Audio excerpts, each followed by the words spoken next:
Concepts हो रहे हैं, इनको सॉल्व किया कैसे जाए। मैंने कहा चलो मानो 10 मिनट की मैंने जो थ्योरी पढ़ाई, पूरी थ्योरी भी किसी को समझ में नहीं आया, कुछ भी नहीं आया 1%। अब ये भी मान करके चलते हैं कि भैया आपको कुछ क्लियर ही नहीं हुआ, उसके बाद भी आप 1 सेकंड में सवाल बना लोगे। कैसे बना लोगे मैं बताता हूं, ठीक है। आप देखो, मानो यहां पर कि 3 दरवाजे हैं आपके सामने, ठीक है। उस 3 दरवाजे में मान लेते हैं यहां पर कि एक के पीछे क्या लगा हुआ है मेरे भाई, कार लगा हुआ है, और बाकी 2 में क्या है, बकरी है। आपको नहीं पता किसके पीछे क्या है। आपने यहां पर क्या किया कि एक दरवाजा जो है वो चूज कर लिया, और ये बाकी अब ये 2 का मेरे भाई ग्रुप हो गया, ये बाकी 2 का क्या हो गया, ग्रुप हो गया। तो जब आप मेरे भाई पिक करते हो, जब आप मेरे भाई यहां पर क्या करते हो, किसी भी एक चीज को मेरे भाई पिक करते हो, तो उसमें कार आने की संभावना कितनी होती है, इतनी होती है।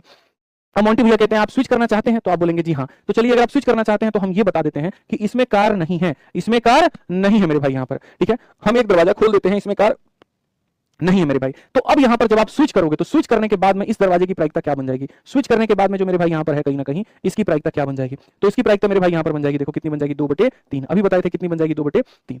अब इसको यहां पर याद करने का, लिखने का और समझने का तरीका हमारा क्या है, तो मैं आपको वही कर रहा हूं कि मात्र 1 सेकंड में आप सवालों को बनाना सीख जाएंगे, बहुत बेहतर तरीके से सीख जाएंगे। आप समझिए, आपको कुछ नहीं करना है मेरे भाई यहां पर, आपको बिल्कुल भी यहां पर कुछ भी करने की आवश्यकता मेरे भाई नहीं है।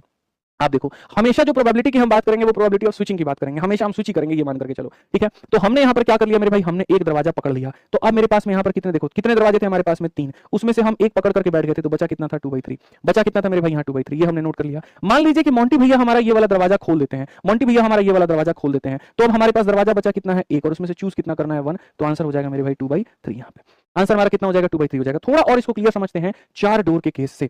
4 डोर से समझेंगे, 5 डोर से समझेंगे, 6 डोर से समझेंगे और ज्यादा क्लियर हो जाएगा। मान लीजिए मेरे भाई 4 डोर में यहां पर ये वाला केस बनता है, ठीक है। पहला वाला केस ये बनता है कि सर आप एक दरवाजा, या 5 डोर से हम तुमको समझाते हैं, पहले 5 समझा देंगे और फिर तुमको हम 4 पे लेकर के आएंगे, ठीक है। तो पहले 5 वाले को समझते हैं। मान लेते हैं मेरे भाई यहां पर इस केस में क्या होता है कि आप यहां पर ये जो है एक दरवाजा आपको कहा जाता है कि आप चूज कर लीजिए, तो एक दरवाजा आप चूज कर लेते हैं। इस केस में मोंटी भैया क्या करते हैं, सिर्फ एक दरवाजा को वो खोल देते हैं और बाकी सारा क्या रहता है, बंद रहता है। इस केस में मोंटी भैया 2 दरवाजा को खोल देते हैं और बाकी सारा क्या रहता है, बंद रहता है। इस केस में मोंटी भैया 3 दरवाजे को मेरे भाई यहां पर खोल देते हैं और बाकी सारा क्या रहता है, तो बंद रहता है। अब इसमें स्विच करने के बाद यहां जीतने की प्रायिकता, इसमें जीतने की प्रायिकता, इसमें जीतने की प्रायिकता सब में पूछा जाएगा, ठीक है। मैं आपको मेरे भाई बताता हूं, यहां पर बस इतना समझिए। आपने एक चूज कर लिया था, तो बचा कितना दरवाजा था, जल्दी से बताइए मेरे भाई यहां पर। तो आप बोलेंगे सर देखिए, हम यहां पर आने की जो संभावना थी वो 1/5 थी, तो यहां पर क्या हो जाएगा सर, टोटल अगर हम बात करें, एक चूज कर लिया था तो बचे कितने थे, तो सर देखो 5 कार में बचे कितने थे, 4 थे। उसी तरीके से सर यहां पर 5 में से आपने एक सेलेक्ट कर लिया था, तो एक सेलेक्ट कर लिया था तो बचा कितना था, 4 था। उसी तरीके से यहां पर 5 में आपने एक सेलेक्ट कर लिया था तो बचा कितना था मेरे भाई, 4 था, ठीक है। अब उसके बाद यहां देखो, यहां पर तुम्हारे पास एक उन्होंने खोल दिया तुम्हारे सामने, अब कितने दरवाजे बचे हैं, 3, और उसमें से चूज कर कितना सकते हो, 1।